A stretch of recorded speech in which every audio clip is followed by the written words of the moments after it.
We have people joining us tonight from all over the country and all over the world. I would like to take a moment to acknowledge the traditional owners from around Australia and pay my respects to elders past, present and emerging. I extend this acknowledgement to all Aboriginal and Torres Strait Islander people who may be joining us this evening. And now I'd like to introduce my co-host, Danielle Stein Fairhurst. So Danielle and I have been running this discussion group for a couple of years now. Danielle is very much a leader in the financial modelling industry. She's got several books. She runs a massive LinkedIn group, which she always reminds me what it's up to. I think it's over 50,000 people now. So amazing how many people around the world who are interested in financial modelling, and I'd recommend checking it out if you want to keep up with everything that's happening in the world of financial modelling. She's also a trainer and consultant, and she runs many discussion groups, including this one with me. So Danielle, welcome this evening, and we would love you to introduce tonight's presenter.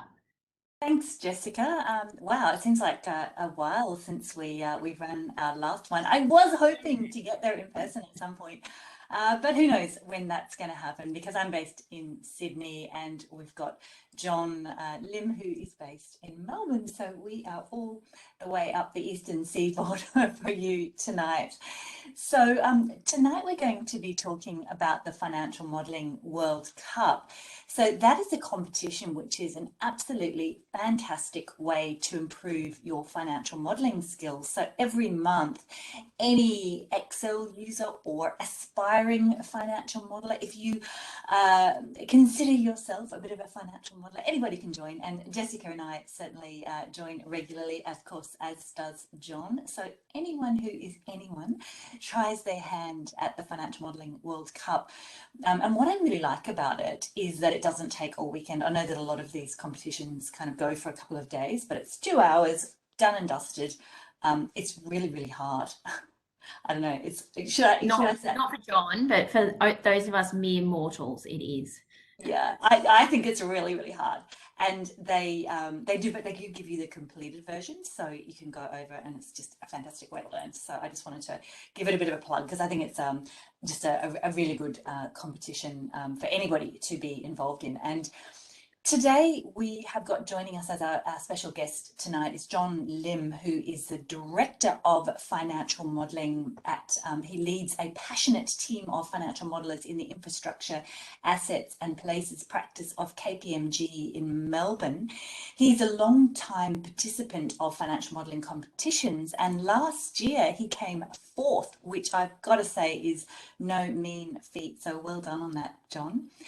He's consistently been one of the top performing modelers all the time, and a few years ago the Financial Modelling World Cup's predecessor was Model Off, and he also did really well in that as well.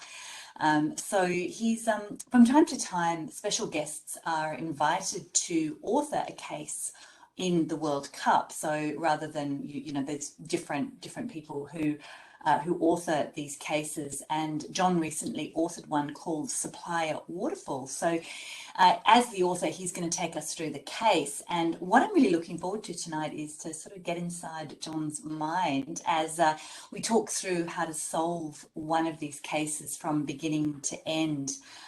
Hey John, thanks so much for agreeing to do this for us tonight. No worries. It's always a bit embarrassing to hear your own biography back at you.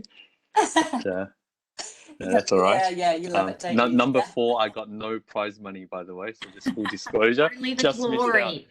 Yeah. Did you not? As fourth? Because it's only the top 3. Because the top 3. So they get the prizes. So okay. I think there's Modelling World Cup admin organisers on this course, so just fourth the next time, please. No, I'm joking. You can do it, John. Get up to there. No, I don't think I can do it this year, but hopefully still in the top 10 this year. Are you competing this year? Yes. There's more and more people as well who's competing, which is really good. Yeah, and I think it's getting harder because there's just so many more people competing. That's right. So are you going to share your screen? I can't see your screen. I will, and maybe before, as I'm doing that, actually I'll do that first since I can't really do 2 things at once. Not very good at that. Let's check. Okay, here we go. That's sharing.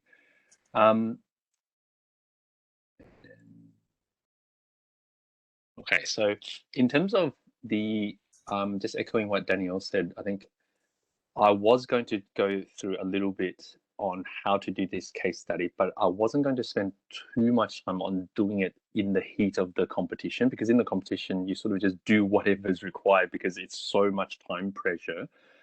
But the really good thing from the training and learning perspective that Danielle was thinking about, and in the context of this, this modeling group as well, is how much development you can get as a financial modeler from doing these competitions.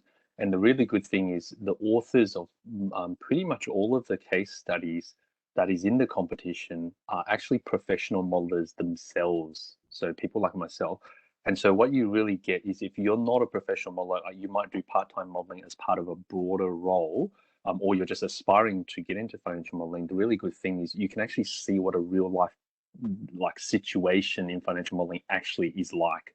Right? Normally, like, you can't, like, if you go and Google other modeling trainings and whatnot, they're always like they're not a real life context. They just show you how to lay out the calculations, but the context is not real life.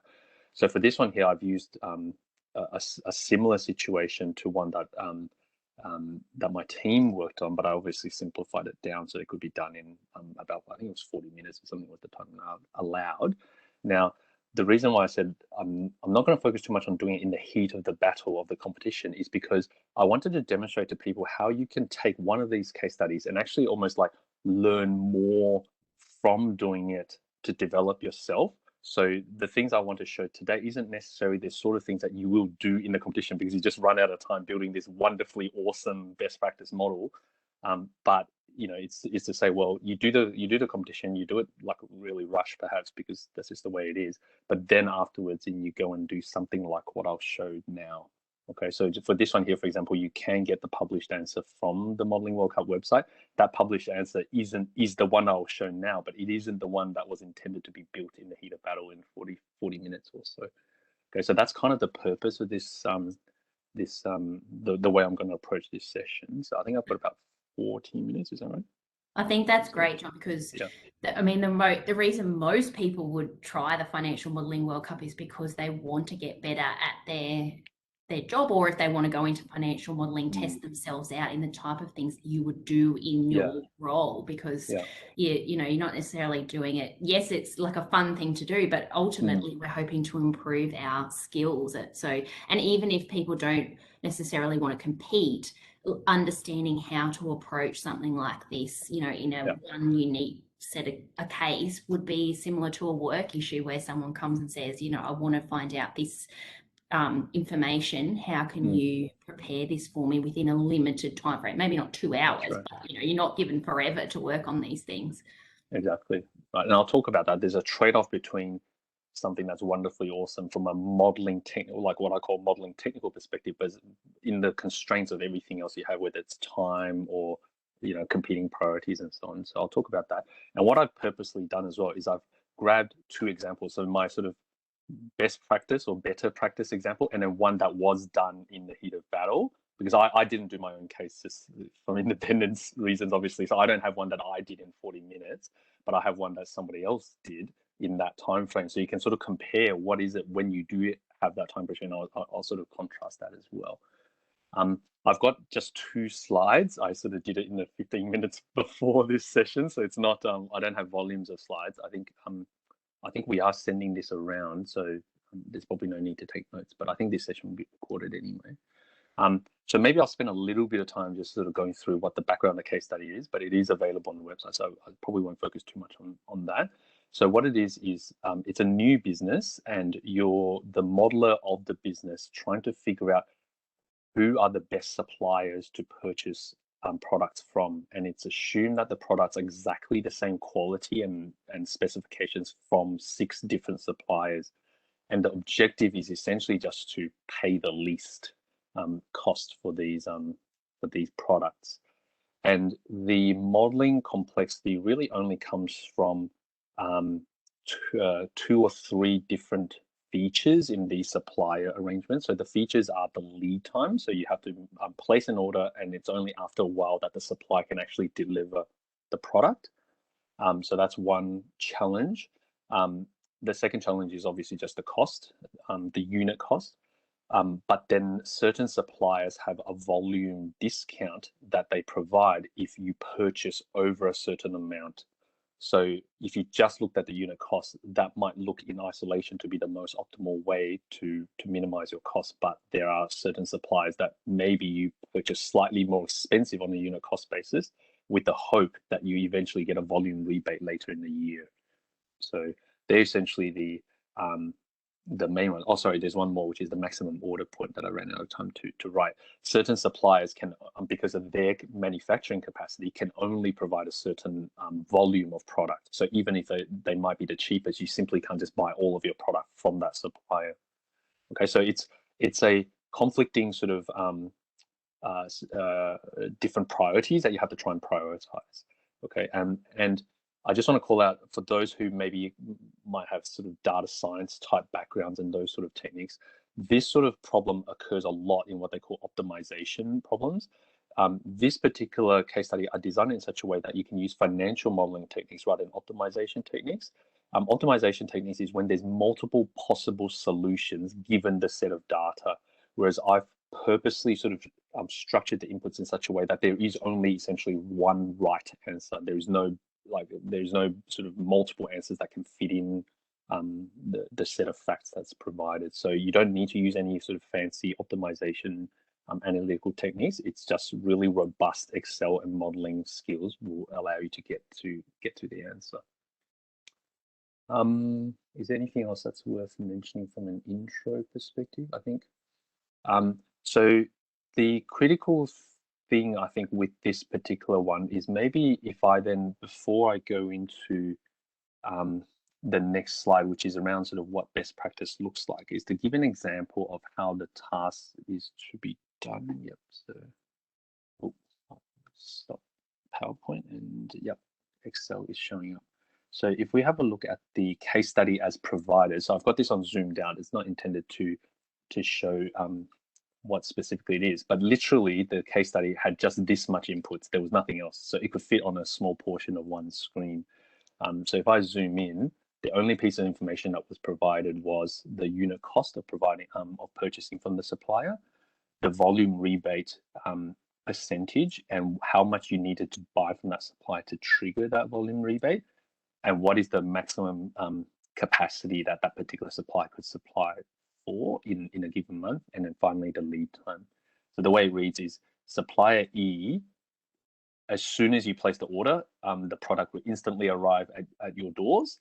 So instantaneous, you can order pretty much as you want, 7,000 units, because 7,000 units is more than the demand in any month. So supplier E, you can purchase up to 7,000, but it is also the most expensive, right? So it's just like real life, you can only have time, money, and quality, right? So in this case, you can get the time quick, but the cost is very expensive. So if we were then answering the questions in the case study, for example, the very first question, let me zoom in a little bit so we can see. John, sorry, can I just check, is this information that you're showing now, will that be able to be sent out to participants? Like, is that? Let me check with the financial model cup thing, because I think there is a sort of a token fee to download the actual case itself from the website. But let me check with them to see how. Also, we'll let everyone know afterwards whether you're able yeah, to. That's right. But I think we can share the recording though. Yeah, or whether if you definitely can get access to them, but you may have to pay a small fee to purchase it from the Financial Modelling World Cup, because they obviously own this. Yeah, but I think it's like $5 or something like that, which hopefully sacrifice your coffee for the day for the greater good of learning financial modelling. So if not, we can let you know like where to go on what the website is if you want to download the specific materials. Yeah, thanks, just Google Financial Modelling World Cup with one L, because they're not in Australia, so it's not two L's. Modelling is not two L's. That's right. But yeah, so as an example though of how to answer one question, I won't go through all of the questions, but just as an example, the questions were designed in such a way to guide people through doing the task. You don't have to figure out how to build a whole model, then answer all the questions in one go. So the question here as an example says, what is the cheapest supplier to meet the demand for the first month? Okay. You can answer this question by just reading the assumptions and not doing any calculations. So if you have a look at the inputs, in the first month, I can't use suppliers A, B, C, or D because their lead time's prohibited. so in the first month, I can only order from a supplier that can instantaneously supply. So I'm only given a choice of supplier E and F. Supplier F, if you read the full case study background, has a price of $1.30, but only if you purchase the full 5,000 amount. And in the first month, we only need 150 items. So supplier F would cost $1.76 and supplier E would cost $1.75. So from a modeling perspective, it's actually very straightforward. You just say, well, 150 units in month one is supplied by supplier E. Okay, so this is a situation that was purposely designed. The questions were purposely designed in such a way that it's a bit misleading in terms of the trickiness, because you can't go, oh, that's really obvious. That's always going to be supplier E. And then you almost don't need to build a proper model with proper formulas that compares the cost of the various suppliers. And that was quite sort of sneakily designed in that way, because as you then go through the questions, it then leads you to building a model where you're hard. So in this example that I just mentioned here, you can hard code a calculation very simply to say supplier E is the only supplier you can use to fill month one, because it's really obvious from the fact pattern that it is the preferred supplier. But then what happens is you hard code your model to do that. Then you move to the next question. Then you do a bit more hard codes. Then you move to the next question. You do a bit more hard codes. And by the last question, your model is a bit of a Frankenstein mess of random calculations. And then what the questions do at the end is then they ask you, coming back to the bottom, and they'll ask you what if questions. So they'll say, if this was the case, if this was the case. And what that does is it's breaking the fact pattern or changing the fact pattern. For example, so that supplier E is no longer the cheapest supply in month one. And what ends up happening when you're doing this case study is if you didn't try to use best practice modeling techniques to a degree, you end up modeling or taking a modeling approach that's really difficult to go back and change, because you just gone supplier E is the cheapest. So an example here to answer the question is to say, well, supplier E is $1.75. So there's a hard code because I've linked it directly to the inputs. And I say, well, the cost of that in this particular month is this times this done. So the cost of the products that I'm buying in the first month is $262. So this is an example of a hard code, because I'm not able to have flexibility to change which supplier that I'm actually using. It's a hard coded calculation. Okay, and this one here, this particular case study was done in such a way that pretty much down to question 10, you could do using an approach like this, essentially like doing random calculations on the side to try and work out what it is. Then supply 11 and onwards, if you're very fast with your Excel skills, you can still continue to do that and get there and probably just finish the case study in time. Whereas the really top modelers try to finish the case study ahead of time because they get bonus points. So the only ones who could get bonus points were probably the ones who could, from the start, build the model in such a way to use best practice techniques so that the model can quickly adapt to the changed circumstances of the later questions. Bearing in mind, though, that there's only one of 3 cases to be done within 2 hours. So that's right.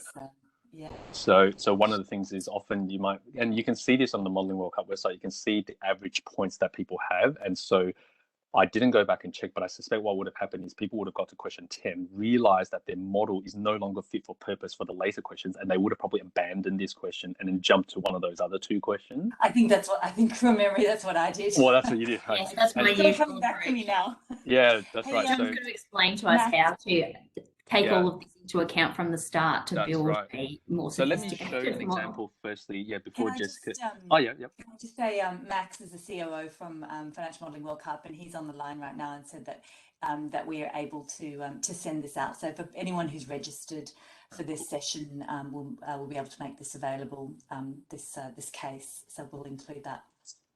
Yeah. Thank you, Max. That's wonderful.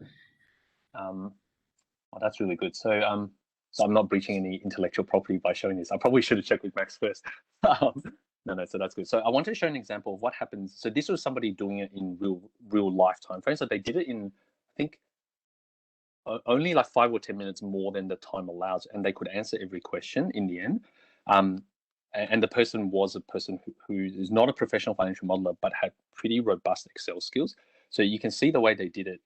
For example, in this particular case, I can't even remember which question this was, but an example here is Supplier F has by far the cheapest pricing at $1.30 if you have enough demand in a given month to buy 5,000.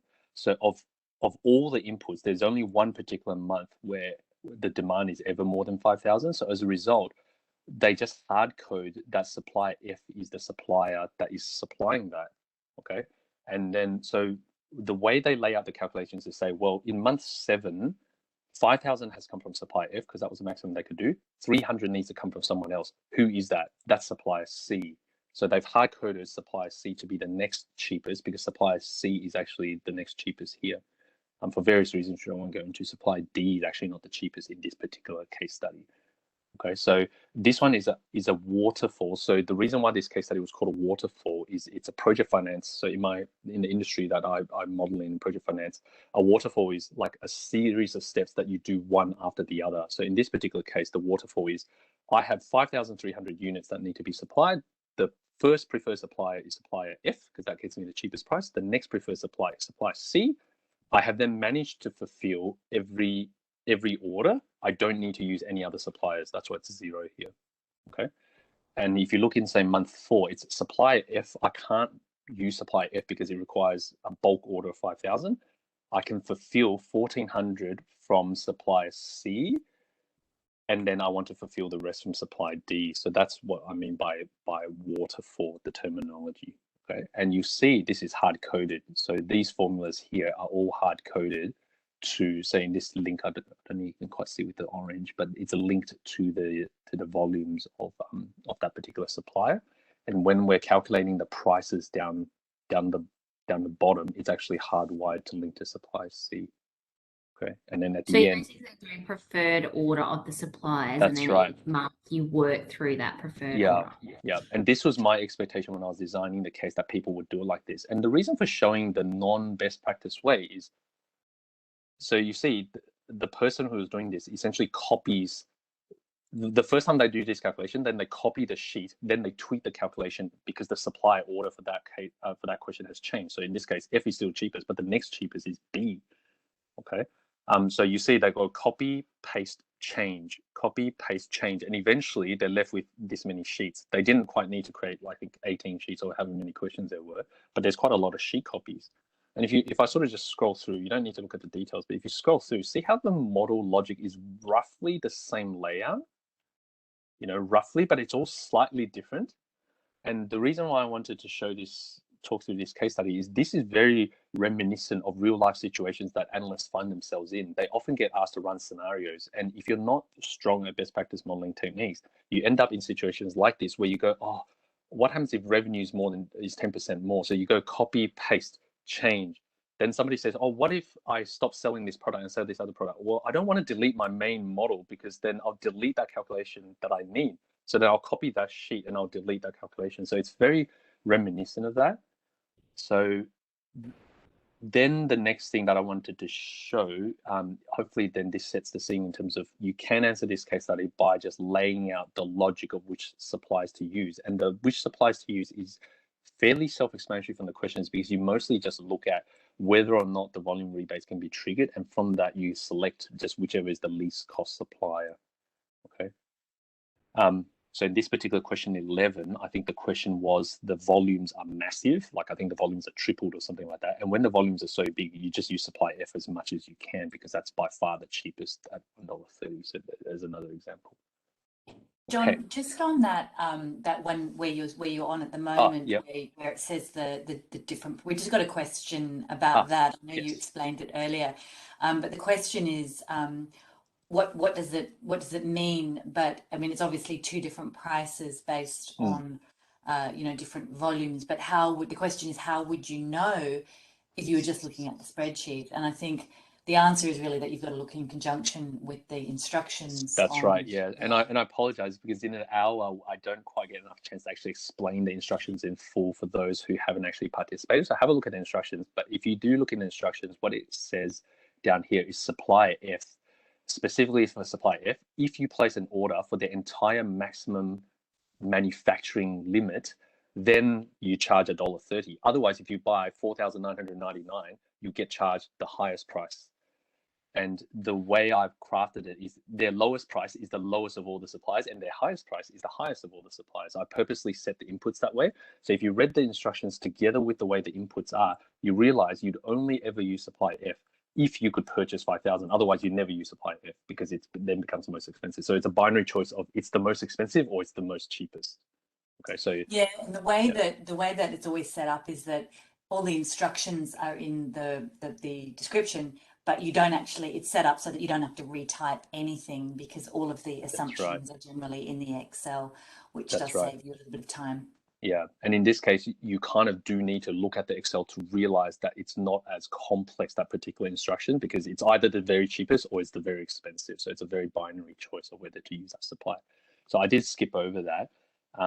But yeah, there's a number of those sort of things which, until you try the case, there's a few sort of instruction related things of how the calculations work. But I probably won't spend too much into that, because what I was going to do next was then to compare, if you didn't have the constraint of time in particular, how would you go about maybe building something that is not copy, paste, change?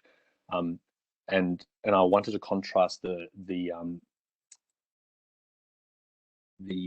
differences. So what I call the quick win approach. So if you're in a modeling competition type time pressure, you end up tending to have a fairly static model where you directly link to the input that you need. So you're not using VLOOKUPs, you're not using index matches, you're not using whatever XLOOKUPs, if you're using a more modern version of Excel. So you're just directly linking to what you need. You've got a very static ordering to your supply ranking. So if the inputs change, then you can't use that calculation anymore. You need to change the formulas slightly. And I've talked about the copy paste change, and in an example like this, even this small case study, that example I gave probably had 10 different sheet copies. But the result is, inside each of those sheets, it is quite a low complexity. And what I mean by low complexity is, if we actually look at the formulas in here, this is just a link. So I don't know if people can see that. It's a bit small, but anyway, you can see, even if you can't read the formula, you can see it's a very short formula. It's just a link. This is a min formula. It has two parts to the min. This is a min. This is another min. Min. There's just one min, and this is just the final subtraction for the balancing item. So the calculations are very short, and that is a benefit of a fairly static sort of model like this. The other thing that is quite interesting, typically when you're building models where you're quickly doing things, is if you as the model builder can anticipate how the outcomes might end up, you can skip modeling certain steps and you just jump straight to the answer. So the decision-making process that I mentioned before of saying, is supply F the cheapest or not? Like, if you knew, after my explanation just now, it becomes pretty obvious that, if you have 5,000, then you supply F, otherwise you don't. That logic, though, you can basically skip that. Like, once the modeler has thought of that, the modeler doesn't actually need to write that formula to say, if the amount is greater than 5,000, then you supply F, because you just go into the 1 month that actually is the only month that has 5,000 items, and you just go supply F, use them, right? So you can actually shortcut and not put in all of the relevant calculation logic very often, right? And that's a tip for the Modeling World Cup. That's a terrible tip for real life modeling, because it makes the models poorly structured. And I'll talk about that in a moment. But there is still the concept of a waterfall. You can very clearly see, because you can't really do the case study otherwise, you can clearly see, okay, first supply you use is supply F, if you can get the volumes, then use this supply, then use this supply, and then the final supply you use is supply E, because supply E is the most expensive. Okay, so there is still the concept of a waterfall. You're not completely answering each question individually, which some of us may not have done it that way. Yeah. So it's on 7 now, so it's sort of taken half the time. So I'll spend the other half of the time then trying to talk through what best practice, the John view of best practice anyway, looks like. And maybe I'll start by showing the Excel first rather than talking through this slide. So let me add a PowerPoint, and then I'll go into Excel. Okay, so yep, so that's showing. So visually here, this is the same as the input sheet, but what you notice if I page down is there's a lot more other inputs here. And so the first thing is, one of the difficulties with having the copy paste approach is because there's a lot of decisions or a lot of information that's actually implicitly hidden away. So an example here is, it's implicitly hidden away what the ordering of the preferred supplier is. So for this particular question 11, the preferred supplier is F, C, D, A, B, E, right? But for this question here, that's the same supplier, but the next one here, you go F, D, C, so it's the other way around. But that's not very obvious until you go into that sheet and look at the calculations of that sheet. So ideally what you're doing in a best practice model is anything that's hidden or implicit pieces of information, you try to make them explicit or obvious. So the way I did it in the best practice example was the ordering of the way you should use the suppliers is explicitly an input on the input sheet. Okay, it is not implicitly hidden away on the calculation sheet. So for example, in question 1 to 10, there is only one preferred order to use the suppliers. Use supply F if you can get those volumes. Then supply C is the next, then supply D, supply A, and then supply F, the expensive one, is the least preferred. So this ordering is actually inputted on the input sheet. Then depending on which question I'm answering, I select which of the orderings is the most appropriate to use. Okay, so this one then makes it really obvious that for these questions that I've got highlighted, that ordering is actually the most optimal ordering. I've made it explicit. It's really easy. Whereas if I'm looking here, I would have to really struggle clicking through all the sheets to see which way the suppliers are, which order. So if this was a real life situation and my boss had come and asked me, well, here's a whole bunch of scenarios. Can you tell me which is the preferred way I should be using the suppliers? Once I do all these sheet copies, then I have to go back and really look at these calculations really carefully to try and figure that out. That's very poor modeling practice. Whereas if I have it like this, I can just print this and just show the boss, right? I go, well, for these situations that you're asking about, this is the preferred way. For this special situation you're asking me here, actually the ordering needs to change. Supply C and D swaps around. Okay. Now, it doesn't avoid the fact that me as a human or as the modeler had to separately analyze the question still to try and figure out what was the preferred supply order. This is not an optimization model. The model didn't self-figure that out. But the thing that I figured out, the critical thing from a best practice modeling perspective, is whatever I figured out as the preferred way to use the suppliers, I made that obvious on the input sheet, separately to all the calculations in the model. Okay, so for the 16 questions in this case study, there was actually 6 different orderings. That's why it caused a mess. So for people that got up to question 10, then they realized they had to change the structure of their model. It then messed up everything because basically nearly the rest of all the questions had to use a different ordering. So it was designed to be that way. And I sneakily put one that had the same old ordering before. So if people were going copy, paste, change, they'll get to question 13 and then go, I have to go back to the old order. But it was deliberately like that. The other thing in terms of making hidden assumptions or more obvious, I suppose, or if somebody asks you what if, making those things obvious is a really important thing in terms of best practice. So for example, question 12 said, what happens if supply B's price was $2? Okay, so what the person in answering question 12 would have done is just gone into the input and just overwrote $2. Right, and it would take a modeling genius to be able to actually, like, if they then handed this model to a different analyst in the same company, you'd be a modeling genius to spot that input had changed between the questions if you weren't aware of the context. So this is $1.50, this is $2, this is $1.50. Like, people would have no idea that this particular sheet was designed to answer what if supply B was $2. Okay, so that's a hidden scenario functionality, and that's poor practice modeling. So in best practice modeling, ideally you're explicitly calling that out. So I say specifically, this particular scenario, this particular question 12 is running on the scenario where supply B's price is $2. I've made that explicit. So it's very easy for somebody looking at this best practice model to see exactly what the questions were on about. In fact, you don't even have to read the question sheet anymore, the instructions, because you say, well, questions 1 to 10 is using the normal assumptions because none of these things on the right is actually activated. Okay. And the next question here has changed supplier A to E's maximum order limit, whatever that is, to 900. Then question 12 is changing supply B's price. question 13 has increased the demand by 6 times.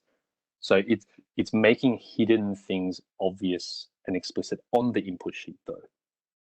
Okay. And I think that is a general issue that comes up in modeling, where you do just create, like you just do copies of the original model and don't use scenarios within the model. The same thing's going to happen, that it's going to be, unless you do up a separate sheet where you describe what every single copy of that model is doing, people don't know what you've changed. You could have changed one thing or 50 things. Like people, it's not obvious when you first go into it. Like that really does come up as an issue. That's right. In day to day. Yeah, and with the thing, the documenting, because that's the get out of jail card. You go, well, I built this model, which is a bit of a mess of copy and paste. So I'll go and document it. The documentation, people get lazy over time to keep it consistent with the model. If you build this in, this is not documentation. The model actually has formulas that link off this thing. So it's always consistent because the calculations directly link off these calculations. So that's the advantage. And then similarly, the final thing in terms of making hidden logic more explicitly obvious is the questions say which suppliers you should and should not be using. So if you put that into the input sheet and deactivate certain suppliers for certain questions, then that makes it really obvious what suppliers are active. So, if my boss was asking me to run these scenarios, then I could just print this out and then, I know. Right? Whereas over here on this other one, you have to really look carefully at the calculations to know that, or rely on the documentation that Jessica was just mentioning. So in terms of the calculations themselves, so it is a lot more complicated, is the trade-off. So anytime you provide flexibility, and that's what this is, this has flexibility that you can just change things very quickly. For example, I could just choose on question 1 to put in this extra supplier and the whole model would just work just like that. I don't need to do anything else. But the cost of that flexibility, I guess, is more calculations, more logic. So that is a genuine trade-off that the analyst needs to think about whether it's worthwhile. If it's a one-off quick hack scenario, then probably copy and paste is okay. But if it's a situation that you expect to have to run scenarios for a while, then maybe it's better to invest the time to put in the proper formulas. So in this particular one, and this is also available on the website. So if I expand to the maximum and I sort of zoom out, that's how much calculations actually require. So it's a lot more calculations than that simplified approach, okay? And if I zoom in a bit as well, the waterfall is very structured laid out, which is this. And then there's ancillary calculations that has to happen outside of the waterfall. Plus, if I zoom all the way out, and I'm not intending to show the calculations, but I just want to show how the structure of my spreadsheet looks like. I've got the 12 months going here. So that's these columns here. But even though you can't see what the calculation is doing, you can see there's a lot of stuff that's happening in front of the monthly calculation. So there's a lot of calculations I have to do outside of the monthly calculations to get the flexibility to work. Okay, so there's a lot more going on in this best practice model. So it has flexibility, but the trade-off is I have to do a lot more calculations to try and make it work. Okay, so I guess if you add up all the sheets that were done in the previous one to answer all the questions, it's a lot less than that though. So if this was a real life situation where you had the time to build it and were going to be repeating the question over and over again, overall it's less calculations. That's right. So and I try to a little bit demonstrate that in the case study by having those extra questions 11 to 16, to demonstrate the value of doing these things. So then if somebody later on was picking this up, that's kind of the hope from a training perspective. Me as a case author hope that people will get that learning outcome. It's worth investing doing things properly sometimes. In terms of the way this sheet, I won't click into every formula because it can be downloaded, but the structure of the model is such that I have some helper things here that specifies how that question should be done. At the bottom of this case study, on the right-hand side, sorry, I've got freeze pane on. So I'm presenting on a laptop, whereas I normally work on a huge screen so I can see everything one go. But you just select the question number and you go question 1. Yeah, so question 2, question 3, and it just tells you what the answer is. So question 2, I think, was only using supplier E, so it costs 61,000. Question 2, I think, is using suppliers B and E, and B is cheaper than E, so it is a cheaper outcome. So that's the power of this model. I literally just I select the question number, and it will tell me everything that's needed. I don't need to do anything else. So that's flexibility. Now, the cost of this flexibility in terms of having to structure up the model, the first thing is every single calculation ultimately traces back to having to use this question number, because it needs to look this up, for example, to see which suppliers are actually activated, which is the ordering of those suppliers as well. So everything in the end comes back to this one input. Okay, and the way I did that in terms of giving this demo example was, the first thing was, I've got a lot of inputs on the input sheet. Some of these inputs, depending on the question number, gets overwritten. So the $2 example I mentioned before. So before I do any calculations, I have this thing, scenario assumptions manager. Other modelers might call it like a data prep or a call up section. So what I'm doing there is I call up all the inputs that needs to come from the input sheet, but I check the question number to see if any of these inputs need to be overwritten. So an example is this supplier B cost. So it is normally $1.50, but it checks to see if it is question 12. If it's question 12, this formula here would put in the $2 price over here. Okay, so that's how I provide that functionality. But I provide the functionality in a way that it is still obvious, because I can see if I'm on question 2 right now, I think I'm on. So I can see at a snapshot what all the assumptions are for this particular case study still. Okay, but I have the functionality because these inputs now have been prepped or have been sort of massaged so that it's detecting which question it is and then pulling in the right overrides.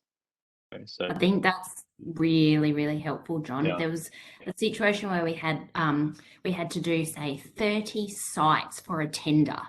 And what would happen in the past is that the model would be created, it would be done for 30 sites. And then if a change happened to one of the assumptions, people would have to go into or you want to change the way the formula works, you'd have to go into the 30 sites and change the model, because it's no longer working for each site. So changing it so that you have a drop down box and you're only selecting the site that you're working on means you can just delete all the 30 if you've got to change them and then redo them again. So having this helper one allows you to change all those core assumptions without having to redo the model however number of times that you've got these, in this case, for each question where you needed to change those core assumptions. Yeah, that's right. So the way I sort of talk about internally in KPMG is it's like modules. So think of your model as almost separate models. So I've got a little baby small model here that is designed to just get the right inputs that needs to apply. Then if ever the facts of the situation change with inputs, it doesn't contaminate the rest of the calculations here. The rest of the calculations here don't need to know that the inputs have changed.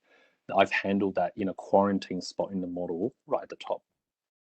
And if you think visually here, I've got assumptions manager, then calculations, then output. So it's very quarantine and very isolated if I need to make that change. Now, I might have to wholesale change this section, but that's fine.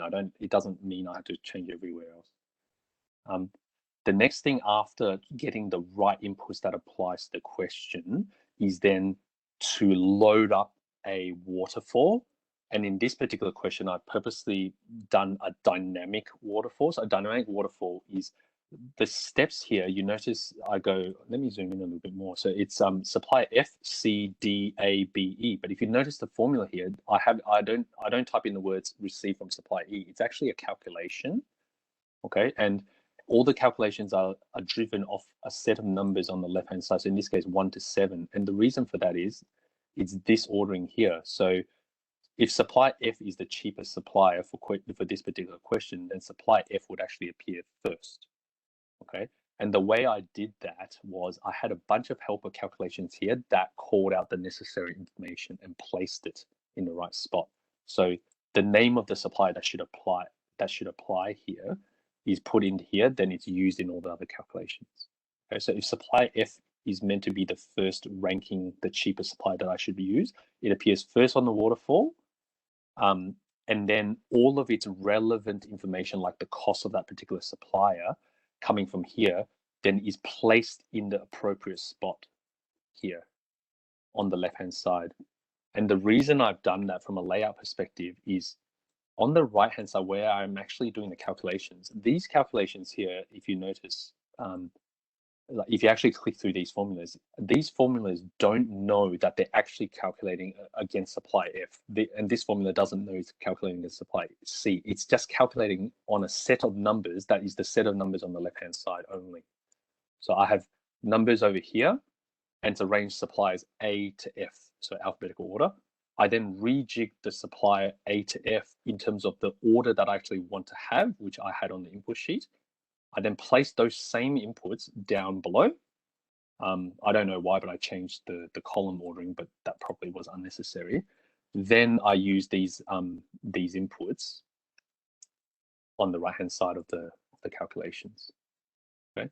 The reason why these calculations were purposely done on the right-hand side so that they're agnostic to which suppliers it is then whenever I change the ordering of the suppliers by just changing this drop-down box, what that will do is that'll change the ordering of which suppliers appear here. That will change which assumptions get called up here. Okay, because this is just like a lookup. These assumptions are just lookups based on what suppliers should be used. And then on the right-hand side, then the calculations just work off of those inputs. So it's a way to get the dynamic calculations to work. Now, in the end, I went a bit geeky nerd. I had a bit of a nerd out, and I've made the formulas really long because I was trying to do a few extra things that actually isn't unnecessary in the context of best practice, but I was trying a few different things, which I actually ended up leaving there. Probably should have deleted them. But the core of the calculations. Is this your version or is this the published? This is a published version, yeah. I actually just put it out there.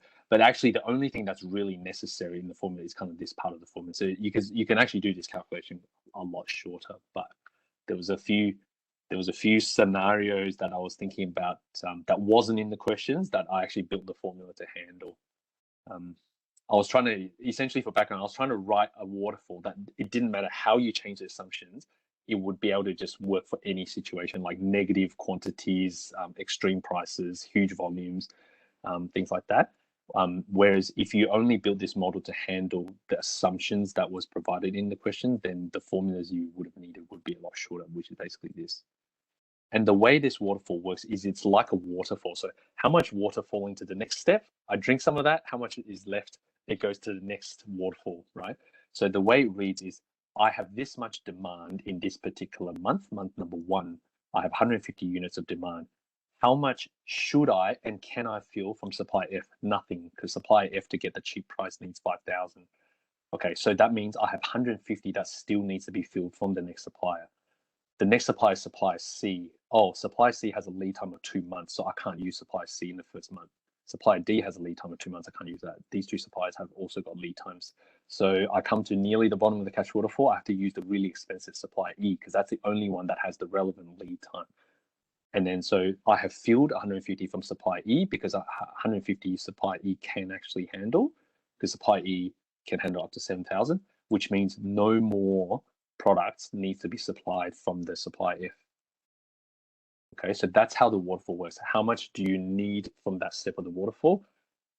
Do whatever is the thing to be done in that particular step. Then whatever's left over, go to the next step. And where I think, sort of speaking to people, where most people got tripped up in this case study was they were not able to clearly articulate that logic of saying how much from the supplier, then how much is left. How much is left? Use the next supplier. Then how much is left after that? Use the next supplier. People got really tripped up if they were trying to write a really long formula that said, if I'm trying to work out supplier A, all supplier A knows, and this is where this blue box is not a good calculation. The core of the calculation is actually only this. That's what I was saying, right? Supplier A only needs to know how much is required to be filled from supplier A. It doesn't need to know how much was filled from D, C, or F above the waterfall. It just needs to know how much it needs to do. If you were trying to write a formula that goes all the way back to the top of the cash I was going to say cash waterfall, that's a project finance term, but how much to the top of the supplier waterfall, that will be a very complicated formula. So the waterfall has the advantage of chunking down your calculations into small little steps to say how much is required for that supply, how much is then left for the next supply to have to do. Okay, so that's the main feature. We had a question from Henry, and I think you just answered it. Is the supplier order for the questions? So how do you? What he's asking is, I don't know if you can see the Q&A there. He's asking, how do you determine the order, or if the model somehow helps determine the order. And I think that it's the way that it's been laid out that That's kind right. of determines the So order. I didn't want this to be an optimization case study. I wanted it more to be like a financial modeling case study. So you didn't have to think too hard to figure out the ordering. In fact, the questions was done that way. So it goes, if only supplier E was available, what's the cost? Supplier E is actually the most expensive. So it goes, what happens if suppliers B and E were available? B is the next most expensive. Then B, D, and E. D is the next most expensive. And then what happens if A, C, E?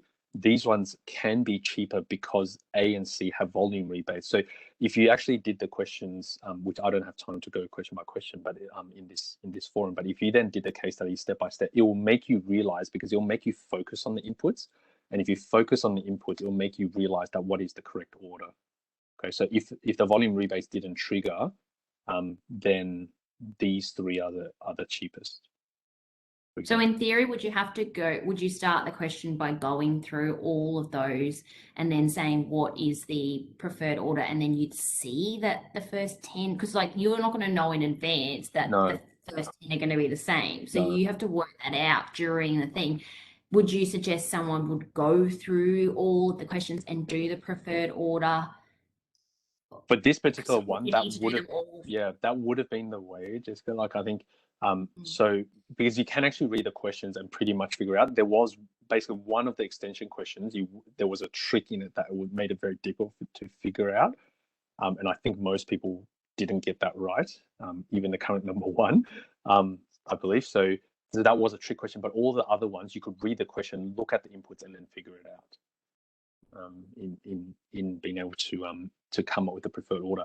But in terms of, that's the competition. But in terms of if you were doing this in real life, you don't really need to know the order to design the structure of the model, because what you do is you design the structure of the model to be able to handle any order. That's the point, and that's exactly the real life situation. You won't know. Like, for example, if I was building this to negotiate with suppliers, I'm not going to know their best and final price, right? Because they might tell me a price, but for sure I'm going to keep negotiating with them to bargain down the price. So I don't know where they're going to finally land and what the preferred order might be. So if I was building a model, I would build the structure of the model so that I could change the ordering in any way.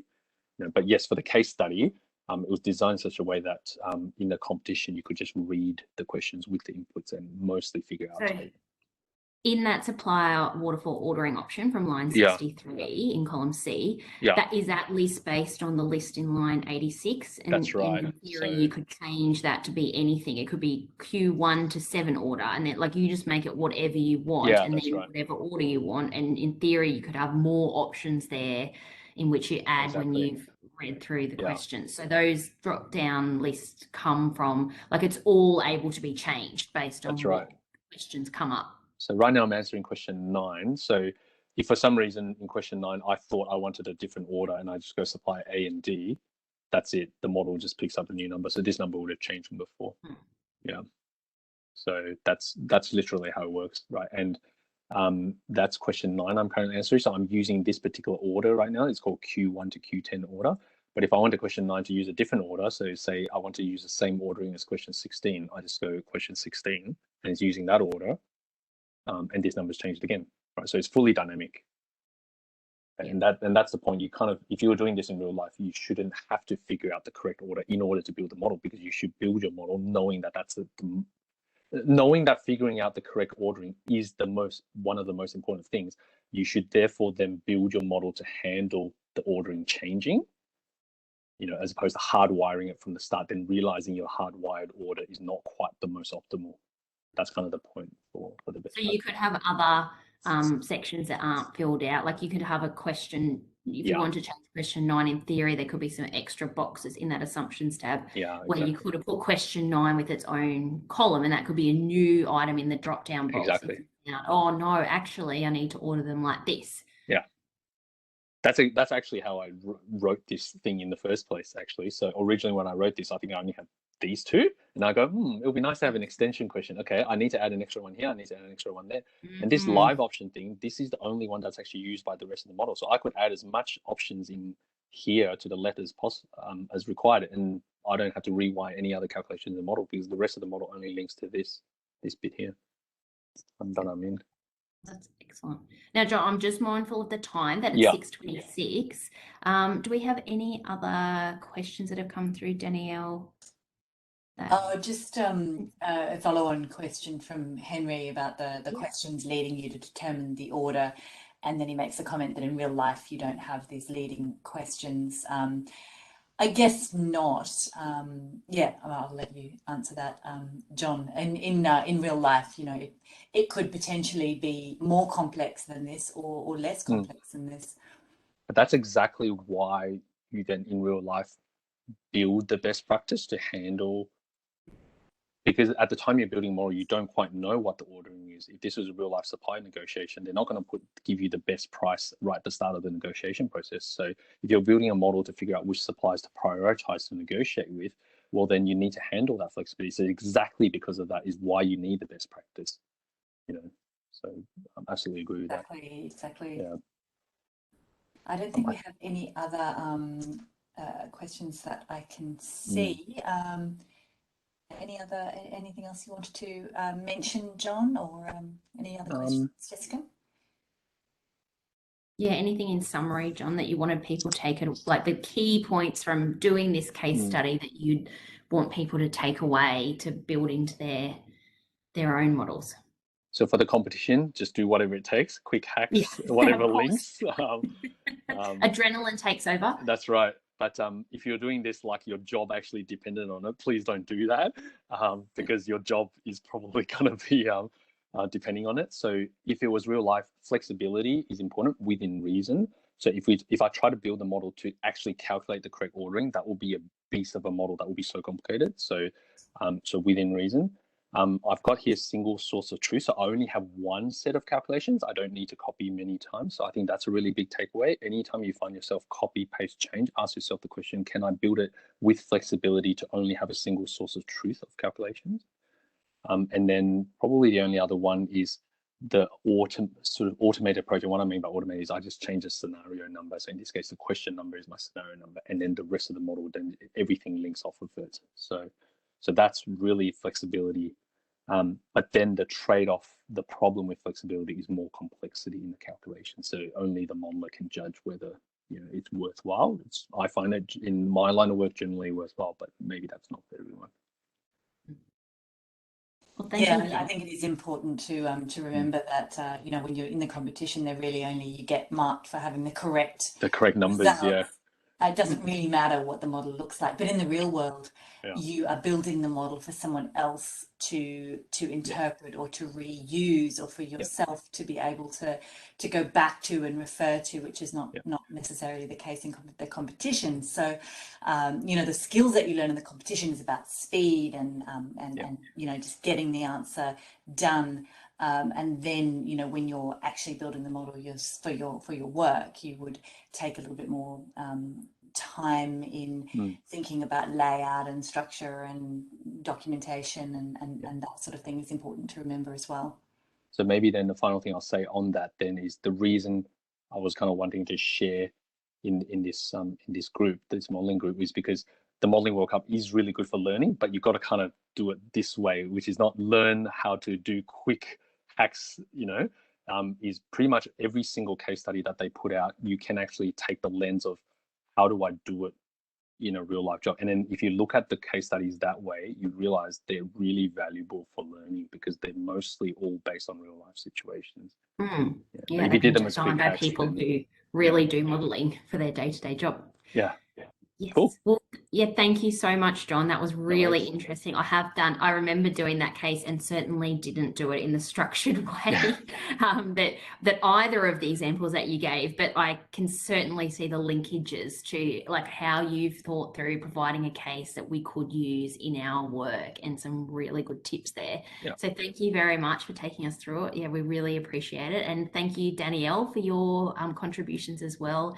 It's so helpful to have someone who's seeing models in all different organisations to be providing feedback on these cases too. So thank you very much. And just letting everyone know, that we will be, in the next 48 hours, you'll receive the materials. Thank you to Max for agreeing that they will go out. So you'll be able to have a link to the actual case study materials so you can work through it yourself.